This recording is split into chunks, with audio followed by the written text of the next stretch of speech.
Okay, అందరికి good afternoon. నిన్నటి రోజున అనగా 16/7/24 రోజున మధ్యాహ్నం శుభగారు ఎస్ఐ గాలిబ్ గారు వెహికల్ చెకింగ్ చేస్తున్నాం. ఏది మన కడెం ఫంక్షన్ ఇక్కడ వెహికల్ చెకింగ్ చేస్తుంటే అనుమానాస్పదంగా ఒక వ్యక్తి వెహికల్ మీద వచ్చి బాగా అక్కడికి వచ్చి మళ్ళీ ఇమీడియట్ గా పారిపోతుంటే మనోని చేసి పట్టుకోవడం జరిగింది.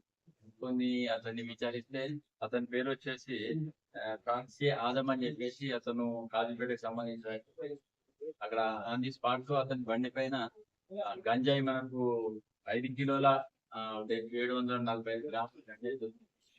ఇమీడియట్ గా అతని కస్టడీలోకి తీసుకొని విచారిస్తే అతను ఈ గంజాయికి తాగుడుకు అలవాటై తర్వాత అది తీసుకుని వచ్చి అమ్ముకుంటే ఎక్కువ డబ్బులు వస్తున్నాయి అని చెప్పేసి భావించి అతను భద్రాచలం వస్తున్న ఒరిస్సా దగ్గర ఒక అతను పరిచయం చేసుకొని అక్కడికి పోయి అతని ద్వారా తీసుకొని వచ్చి 2 days బ్యాక్ తీసుకుని వచ్చేసి అతని కంట్రోల్ గంజాయి తీసుకొని మళ్ళీ చిన్న చిన్న ప్యాకెట్స్ లో చేసి అమ్ముదామని మన ఉసిగుట్ట వైపు వరంగల్ వెళ్తున్న క్రమంలో అక్కడ మన వాళ్ళు చాకచక్యంగా పోలీసు వాళ్ళు దొరకడం జరిగింది.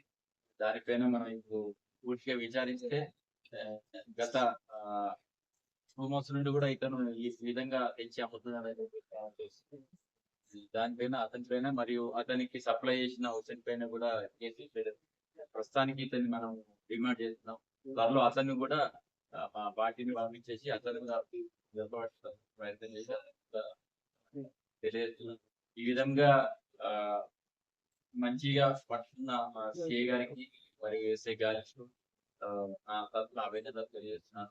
తర్వాత ముఖ్యంగా యూత్ కు చెప్పాల్సింది ఏంటంటే గంజాయి అనేది ఎక్కువ బానిస అవుతున్నారు కాబట్టి అటువంటి దానికి పోకుండా మంచిగా చదువుకొని మంచిగా సెటిల్ కావాలని చెప్పేసి కోరుకుంటాను. తర్వాత ముఖ్యంగా యూత్ కానీ ప్రజలకు కానీ తెలియజేది ఏంటంటే దీని ద్వారా ఏ చిన్న ఇన్ఫర్మేషన్ ఉన్నా కూడా ఈ గంజాయికి సంబంధించి డ్రగ్స్ సంబంధించి మాకు చెప్తున్నాము. తర్వాత గవర్నమెంట్ కూడా ఇన్ఫర్మేషన్ ఇచ్చిన వారికి క్యాష్ రివార్డు కూడా ప్రకటించింది. ఇన్ఫర్మేషన్ ఇచ్చిన వ్యక్తుల పేర్లు మేము ఎట్టి పరిస్థితుల్లో బయటికి తెలియజేయం కాబట్టి ఏ చిన్న ఇన్ఫర్మేషన్ ఉన్నా కూడా దయచేసి పోలీస్ వారికి తెలియజేసి కోరుతాం. Thank you.